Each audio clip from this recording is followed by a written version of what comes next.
देखना दूल्हा पीछे वाला देखना भाई हो जाए बिना के जोड़ी है बनल रहो दूल्हा दुल्हन के हेलो आजा काहे ना बोलो अच्छा हम दो गाला वाले फिर तो लोग आए खुशबू भाई है दूल्हा दुल्हन के लिए भगवान अनंत ये जोड़ी बनाए रखे। जैसे दुल्हन आज घर में आई बड़ी वैसे ही 1 साल बाद एगो बेटा हो एगो बुचिया हो हम कलाकार के कहिए न दुआ हो कि वो नाम मुना खेल कि जोड़िया बन रहो दुल्हा दुल्हन के आ साथे साथे के समधि समधिन के मजा आ गया कि समधि समधिन के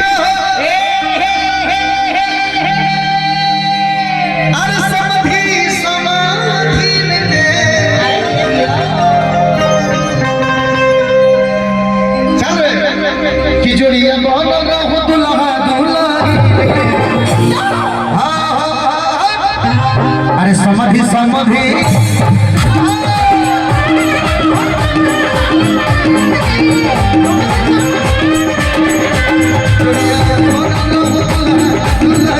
समधि समधि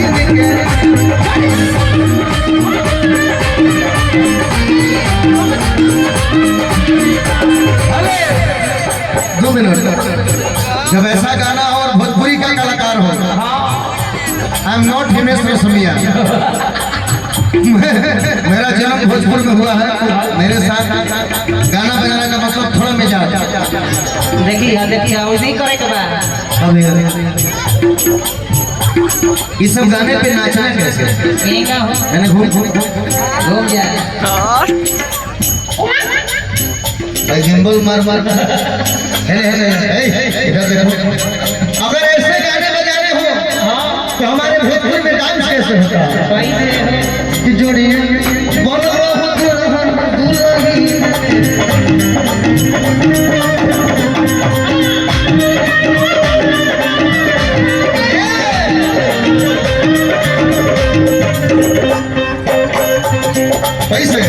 जोड़िए बोलो दुल्हन दुल्हन के समधि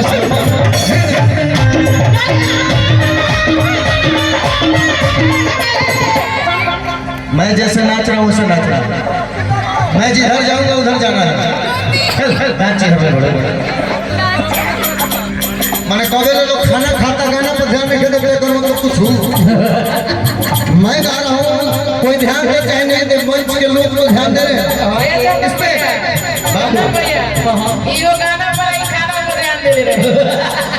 भाई देख जिधर मैं जाऊंगा उधर जाना है जोड़िया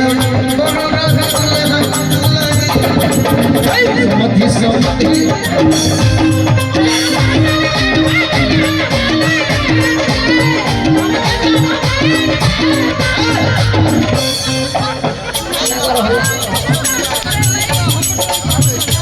अरे मैं किधर जा रहा हूँ इधर जा रहा हूँ तू हेंगा हेंगा हिले लगा होने बन जा देखो कि जोड़िया मेरे इशारे पे ठीक है कि जोड़िया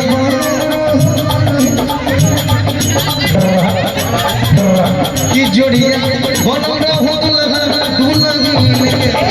समधि समधि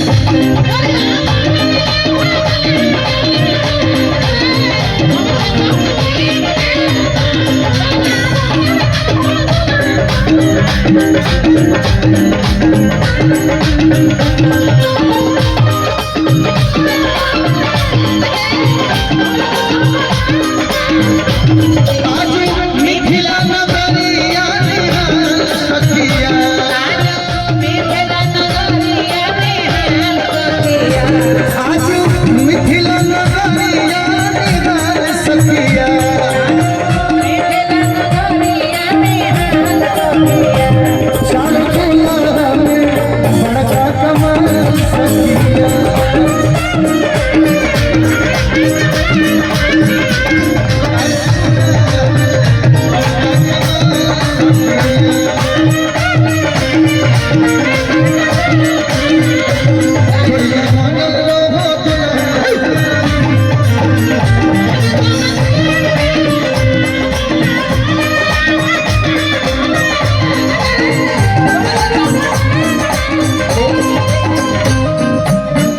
जब मैं रिसेप्शन में आया हूँ तो मैं लगन में था नहीं, इसलिए लगन का सारा चीज में गाना चाहता हूँ। हाँ जी क्या यही में गाने का वाला ये गाना जौना दिन हमारे भाई दुल्हा बन के गोइल हुए आ कन्या के घर के लोग आवत हुए का हो धीरे धीरे वो भसुर धीरे धीरे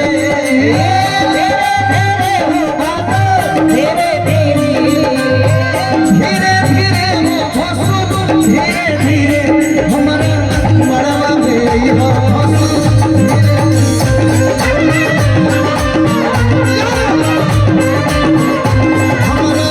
मरवा में ये भसुर धीरे धीरे।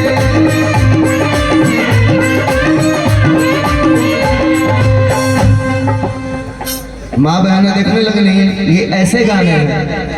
ये घर के गाने हैं। जो इनको कान को प्रिय लगेगा वो सुनने ही लगेंगे। चलो कहता धीरे धीरे भसुर धीरे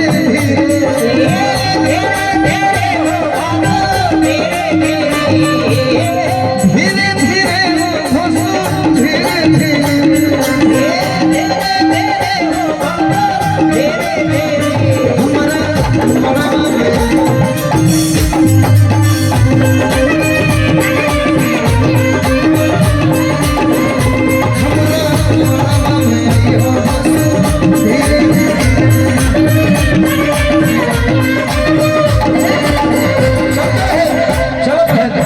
इसी विधा में हल्दी हुआ होगा तो हल्दी में गाया गया होगा अगे मई हरदी हरदिया तू पाता अगे मई हरदी हरदिया तू करना अरे मैं हरदी हरदिया तो बाबा करना अगे मई हरदी हरदिया तू करना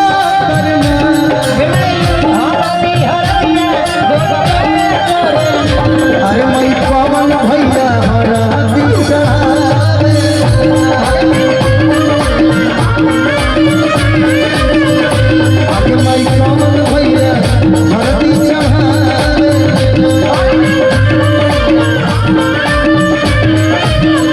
हमारे यहाँ जब शादी खत्म होती है तो अंत में माड़ो खोले के वो विधा होला, माड़ो हिलावे क्या हो समधी माड़ो खोले लो माड़ो के गाल माड़ो के खोलाई समधी मांगे समधी मिया के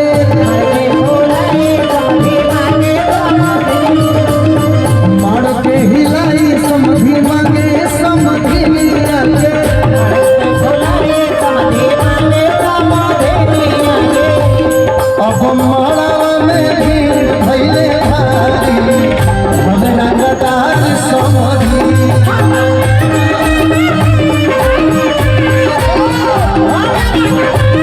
अब माड़ा में भीड़ भइले भारी हमरा गदार समधी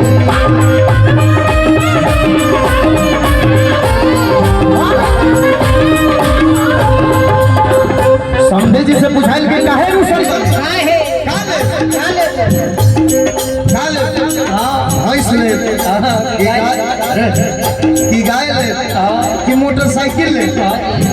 तो समझे जी कहले कि हमरा ना भैंस चाहिए ना गाय चाहिए ना मोटरसाइकिल चाहिए क्या चाहिए पूछल गइल नाली है गैया नाली है भैंसिया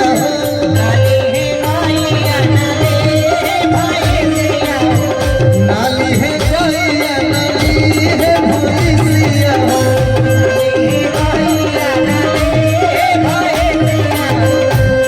अब नाहिली है पहला औरी पारी अब रंगदा